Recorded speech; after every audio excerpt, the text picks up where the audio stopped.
안식일이기 때문에 시체를 빨리 치워달라고 그래서 예수님 좌우편에 강도들을 어떻게 했느냐, 빨리 죽이기 위해서 다리를 갖다가 정강이뼈를 치는 거를 이렇게 쳐가지고 갑자기 온몸이 아래로 쏠리면 이 흉부가 압박이 되고 심정지가 돼서 곧바로 죽게 된다는 거죠.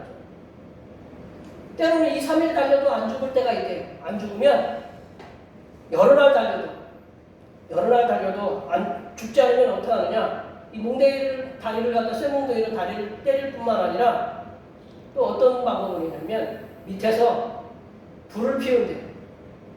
불을 냄새가 나게 해서 질식시켜가지고 질식을 시켜서 연기에 질식시켜서 죽도록 그렇게 한다는 그런 방식이 처형 방식이고 십자가 처형 방식이다. 그런데 예수님께서는 그 요한복음 19장에 보면 두 강도와는 달리 두 강도는 아직도 안 죽었어요. 아직도 안 죽었는데 예수님께서는 십자가에 달려셔서 두 강도보다 먼저 죽으셨어요. 그래서 다리를 꺾지 않았다고 했어요. 근데 예수님께서는 십자가에 못 박히신 지 6시간 만에 돌아가셨어요. 6시간 만에.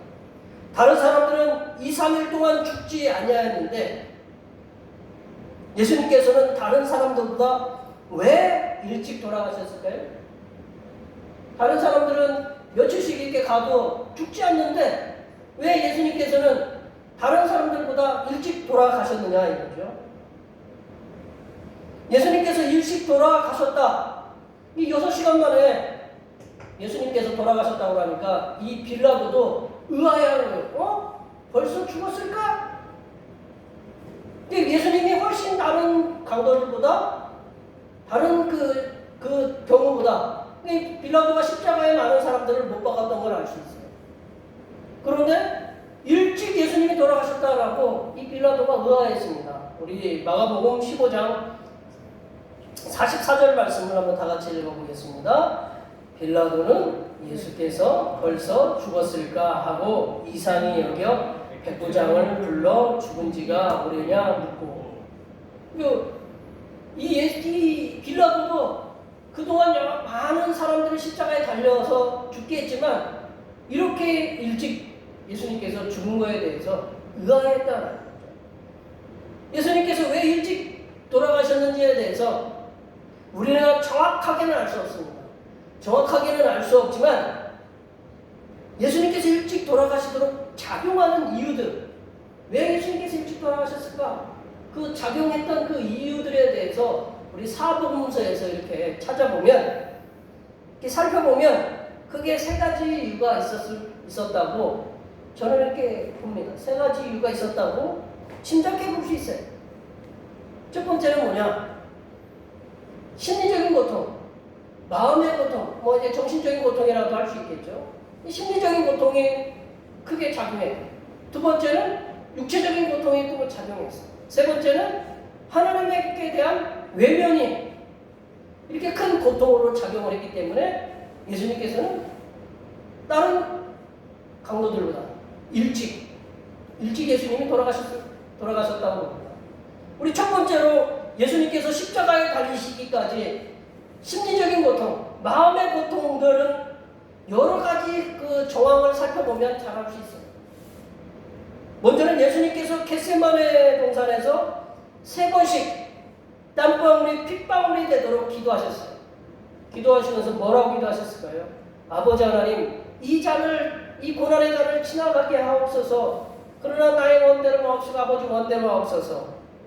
간구하였지만 결국 예수님은 어떤 응답을 받았느냐? 십자가를 치라는 응답을 받았어요. 거기에 제자들이 배반했어요. 3년 동안 같이 동고동락하면서 먹고 마시고, 제가 가르쳤던 제자들이 나몰라라고 다 도망갔어요. 거기에 또 종교 지도자들은 예수님을 성전을 못 얻겠다고, 하나님을 못 얻겠다고 그 잘못된 재판을 합니다. 그리고 헤로드 왕이 조롱을 해요. 뿐만 아니라 유월절을 지키기 위해서 예루살렘 성전에 모였던 수많은 이스라엘 백성들이 예수님을 뭐라고 하냐면 십자가에 못 박아 그리고 바라바는 노하다. 그거에 예수님이 많이 충격을 받으셨던 것 같아요. 두 번째로 예수님께서 육체적인 큰 고통을 당했다는 거죠. 앞서 우리들이 살펴봤지만 예수님께서는 십자가에 달리시기 전에 로마 군병의 채찍에 온몸은 갈기갈기 찢겨져 있었다. 우리가 칼에 한번 살짝 베도 굉장히 큰 고통인데 온몸이 갈기갈기 찢어진 그 고통이 있었다. 그리고 머리에는 가시관을 쓰시고 그러니까 예수님이 십자가를 지시려고 하니까 이 십자가, 이 두 강도는 잘 지고 올라가는데 예수님께서는 그 십자가마저 못 지고 올라가셨어요. 그래서 구레네 시몬이 대신 지고 올라가셨잖아요. 또한 예수님께서는 십자가에서 두 손, 그 발목에 못으로, 연철못으로 박히는 고통이 더해졌어요. 불완전한 자세.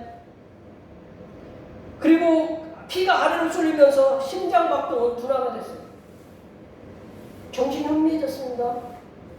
더 나아가 한낮의 뜨거운 열기로 인해서 육신의 고통은 2중, 3중으로 더해졌다. 마지막 세 번째로 예수님께서는 가장 가까운 성부 하나님의 외면으로부터 오는 그 고통이 더해졌다. 심리적인 고통, 육체의 고통 어느 정도 견딘다 했더라도 이 세 번째 하나님, 성부 하나님, 당신의 아버지로부터 외면받은 그 고통은 굉장히 심했다. 예수님께서 십자가의 고통 중에도 하나님 아버지께 이렇게 부르짖었어요. 마태복음 27장 46절 말씀 볼까요? 마태복음 27장 46절 다 같이 읽어보겠습니다. 제9시쯤에 예수께서 크게 소리질러 이르시되 엘리 엘리 라마 사박다니 하시니 이는 곧 나의 하나님 나의 하나님 어찌하여 나를 버리셨나이까 하는 뜻이다. 예수님께서는 십자가의 고통 중에도 하나님의 자비하심, 이 고통에서 빨리 나를 벗어나게 해주십시오라는 그 하나님의 자비하심을 기다리고 계셨던 것 같습니다. 하지만 성부 하나님께서는 아들 예수님의 고통을 끝까지 외면하셨다. 예수님께서 십자가 처형에서 다른 강도들보다 일찍 돌아가신 이유는 바로 이러한 고통들이 더해졌다는 거예요. 심리적인 고통, 육체적인 고통, 또한 하나님의 외면으로부터 오는 고통이 가중되어서 다른 강도들보다 더 빨리 돌아가셨음을 우리가 말씀을 통해서 볼 수 있다는 거죠. 그러면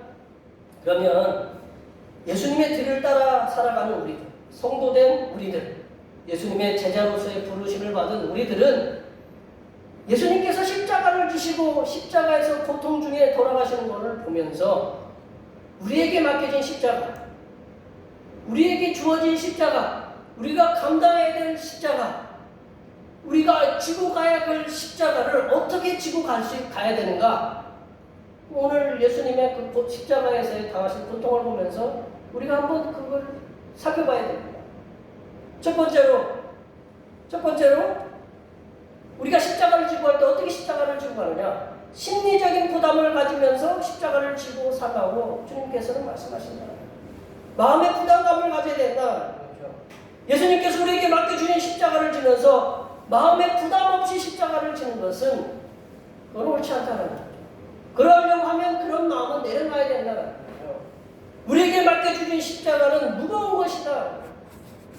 예수님이 십자가가 무거운 것처럼 마음적으로 그 무거운 것처럼 마음에 가볍게 지고 가는 십자가가 아니다.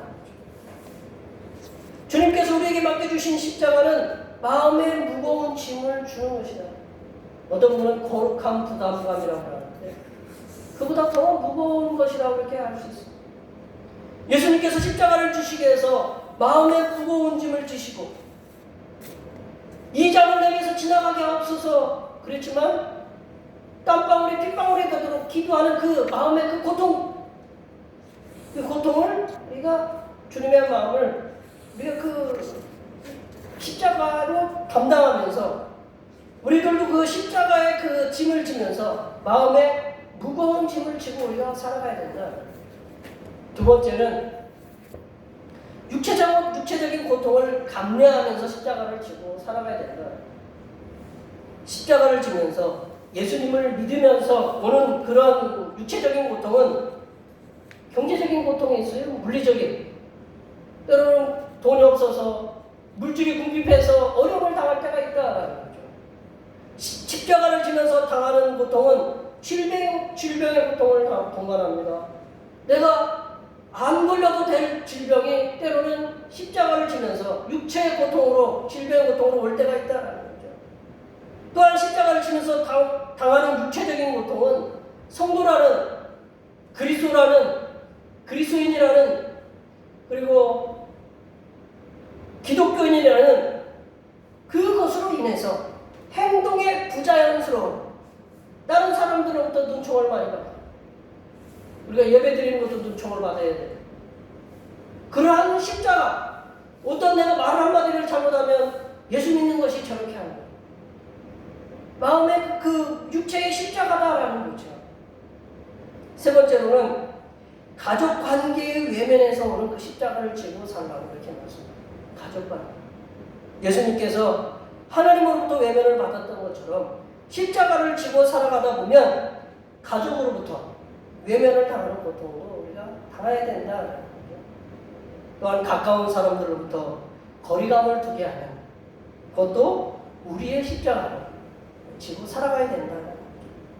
우리가 져야 할 십자가는 예수님께서 당하셨던 그런 심리적인 고통, 육체적인 고통, 하나님으로부터의 외면에서 오는 고통처럼 우리가 함께 지고 가야 할 십자가임을 깨달아야 된다.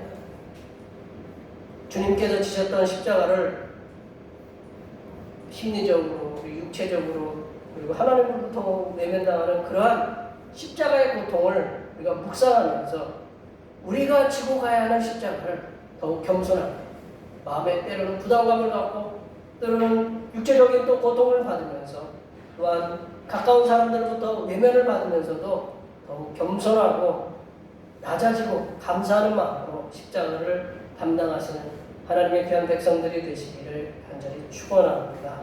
기도하시겠습니다. 하나님 아버지, 주님께서 지셨던 십자가를 묵상하면서 심리적으로, 육체적으로 또한 가까운 이들로부터의 오는 고통의 십자가를 우리가 함께 지면서 살아가도록 인도하여 주시옵소서. 거룩하신 예수님의 이름으로 기도하옵나이다. 아멘. 성찬 성례식을 거행하겠습니다.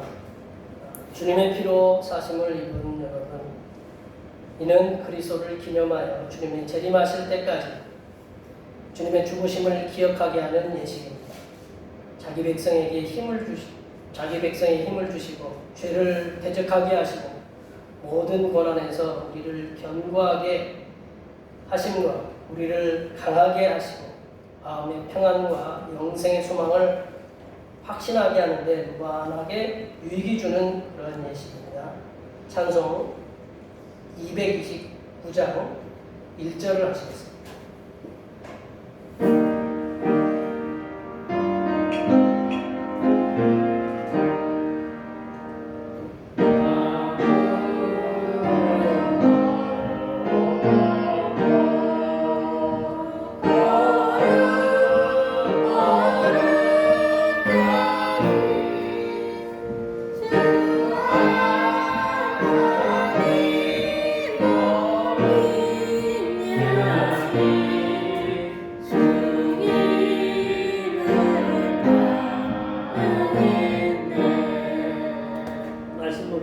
말씀은 마태복음 26장 26절에서 28절입니다.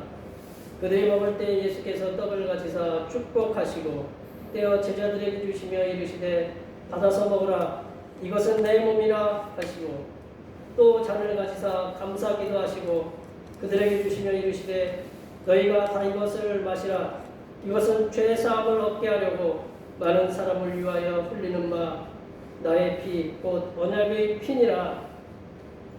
이 성찬성례식은 우리를 위하여 상하고 찢기신 주님의 살과 그 귀하신 몸에서 남김없이 흘리신 피를 깊이 회상하고 재현하는 현장으로서 그 감격을 되새기는 그런 시간이 되시기를 바랍니다. 우리 찬송 2절 하시겠습니다.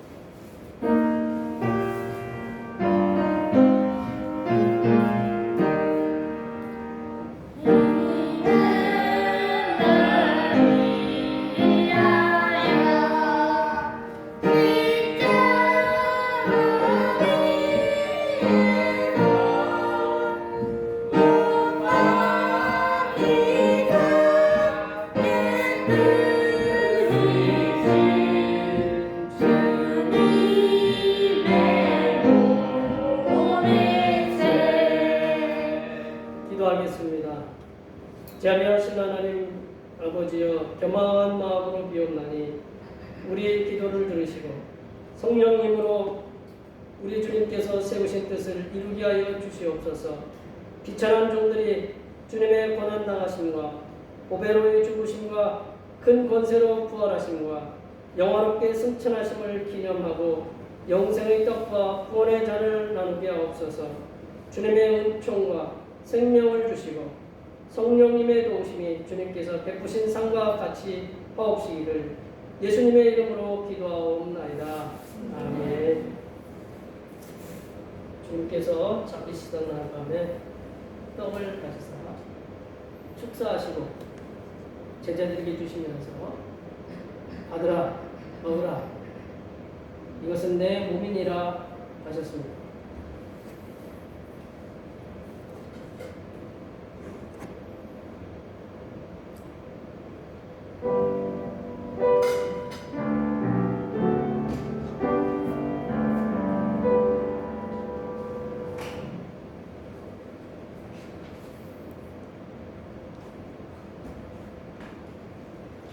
식후에 우리 주님께서는 잔을 가지시고 축사하셨습니다. 축사하시면서 제자들에게 주시면서 아들아 마시라, 이는 너희를 위하여 흘리는 곧 나의 언약의 피니라.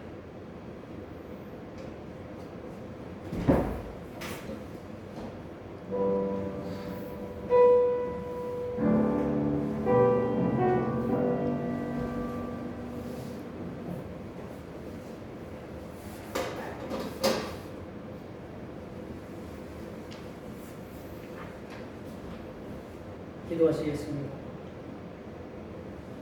거룩하신 아버지 하나님, 자비하신 은총으로 주님의 백성된 우리를 이 성찬에 참여케 하시고 사죄와 구원의 은혜를 새롭게 하여 주심을 감사합니다. 우리를 복음에 합당하게 행하여 항상 예수님의 죽으심과 다시 사심을 몸에 짊어지고 빛을 전하여 하나님 아버지께 영광을 돌리게 하여 주시옵소서. 예수님의 이름으로 기도하옵나이다. 아멘. 찬송 229장 3절 하시겠습니다.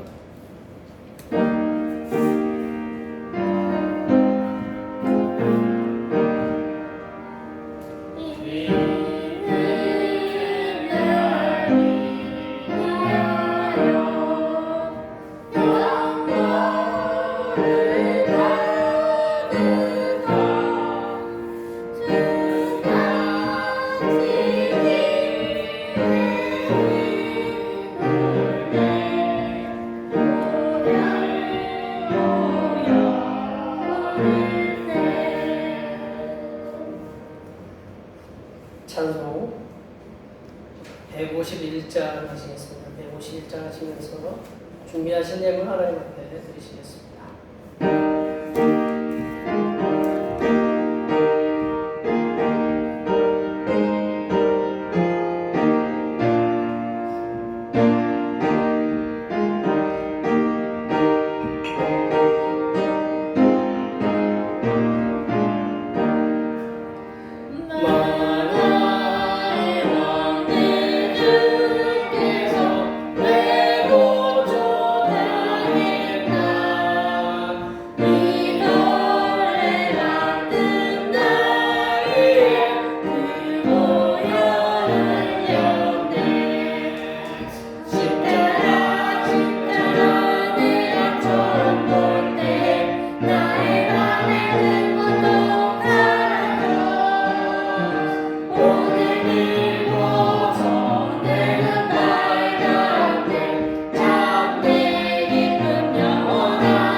존귀하신 하나님 아버지, 코로나19 바이러스의 공포가 아직도 채 가시지는 아니지만 지금까지 저희들을 은혜 중에 인도해 주심을 감사드립니다.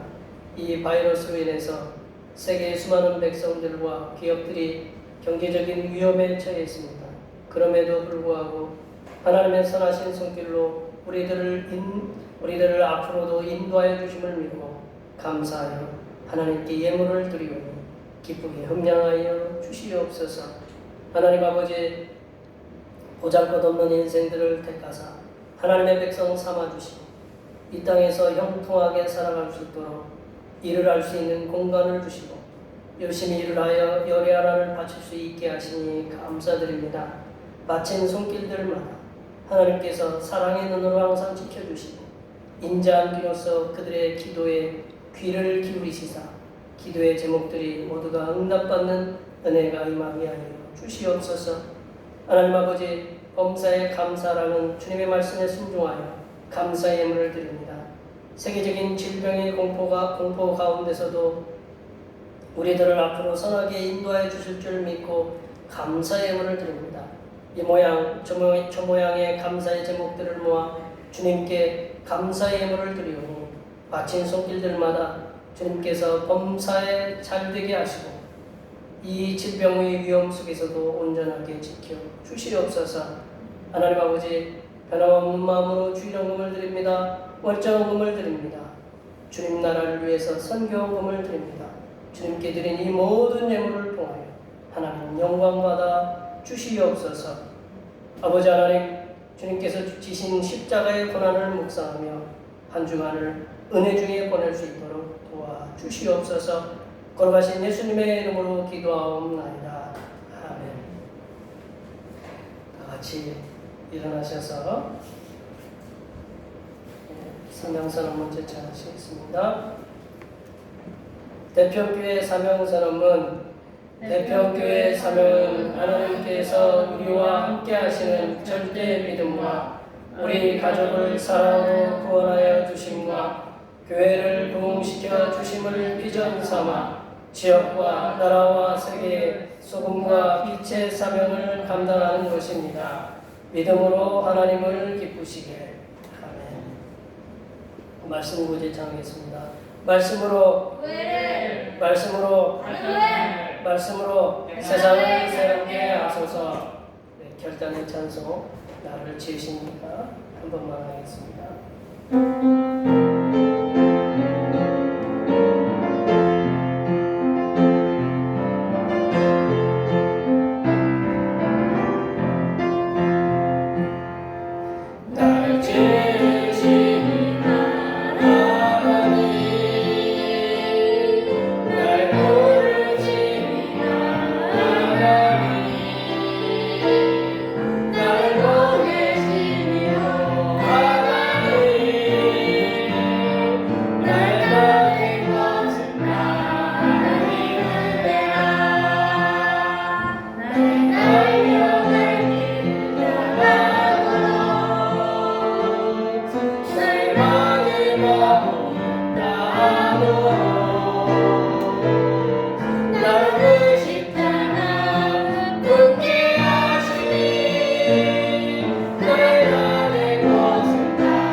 이제는 십자가를 지시기 위해서 예루살렘 성에 입성하시는 우리 주님 예수 그리스도의 은혜와 독생자를 아낌없이 우리를 위해 내어주시는 하나님 아버지의 무한하신 사랑하심과 십자가의 사랑을 깨닫게 하시는 보혜사 성령 하나님의 교통하심과 교제하심과 위로 충만하게 하시니 십자가의 사랑과 은혜를 전파하며 살아가기로 다짐하며 여기 모인 모든 주님의 백성들을 위해 그들의 가정과 건강과 직장과 사업 위에와 올해의 모든 농사와 모든 계획들을 위해와 흩어져 있는 모든 자녀 손들을 위해 이 자리에 함께하지 못한 모든 대평교의 권속들 머리머리 위에와 이 나라의 코로나19 바이러스로 학업에 어려움을 겪고 있는 수백만 명의 어린 심령들과 그 부모들을 위해 하나님의 돌보아 주십니다. 코로나19 바이러스로 팬데믹에 빠져있는 전 세계를 치료하시는 하나님의 역사가 이제부터 영원토록 함께 오시기를 간절히 축원하옵나이다.